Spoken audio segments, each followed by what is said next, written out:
নমস্কার বন্ধুরা, কেমন আছেন? তো আপনারা সবাই, আশা করছি আপনারা সকলে খুব খুব ভালো আছেন।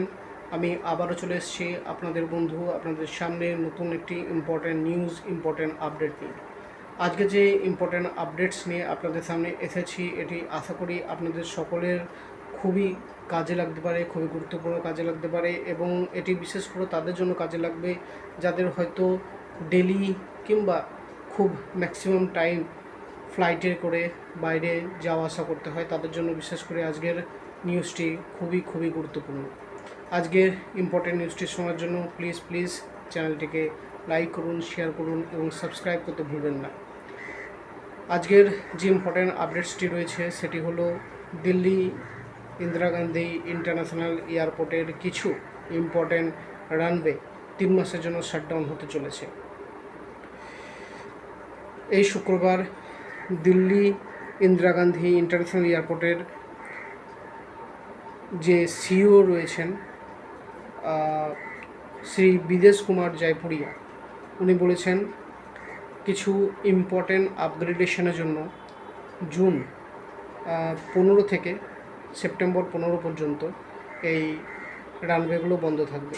ইম্পর্টেন্ট কিছু টপিকগুলোকে আমি লিখে রেখেছি, কারণ ভুলে যাব না হলে। এবং তিনি এটাও বলেছেন যে মোটামুটি 200টি ফ্লাইট ক্যান্সেলেশনের মুখে, তার মধ্যে 114টি ফ্লাইট অলরেডি ক্যান্সেলড হয়ে গেছে, 86 ফ্লাইট অপারেটস হচ্ছে অ্যারাইভাল ডিপার্চার সব রকম নিয়ে। তাছাড়া দিল্লি এয়ারপোর্টের ভেতরে যে 4টে ইম্পর্টেন্ট রানওয়ে রয়েছে, রানওয়েগুলো আমি বলে দিচ্ছি: 27/9, 10/28, 29R/11L এবং 29L/11R। এই রানওয়েগুলো কমপ্লিটলি বন্ধ হবে না। এই রানওয়েগুলো হেল্প করবে ওই যখন আপগ্রেডেশনের টাইম থাকবে তখন অ্যারাইভাল এবং ডিপার্চারের টাইমে ফ্লাইটগুলোকে ম্যানেজ করার জন্য। আশা করছি আজকের এই ইম্পর্টেন্ট আপডেটটি আমাদের সকলের কোনো না কোনোভাবে কাজে ডেফিনেটলি লেগেছে। এবং আর তাছাড়া সেভাবে ইম্পর্টেন্ট কিছু এখানে নেই। এটুকুই বলার যে জুনের 15 তারিখ থেকে সেপ্টেম্বরের 15 তারিখ পর্যন্ত দিল্লি এয়ারপোর্টের কিছু ইম্পর্টেন্ট রানওয়ে শাটডাউন থাকবে, মানে কিছু ইম্পর্টেন্ট আপগ্রেডেশনের জন্য। তো যাই হোক, আজকে এটাই ছিল ইম্পর্টেন্ট আপডেটস, ইম্পর্টেন্ট নিউজ আপনাদের সকলের সামনে।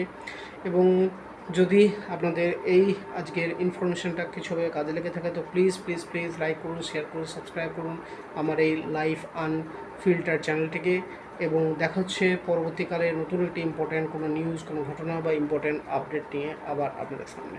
ততদিন পর্যন্ত বাই।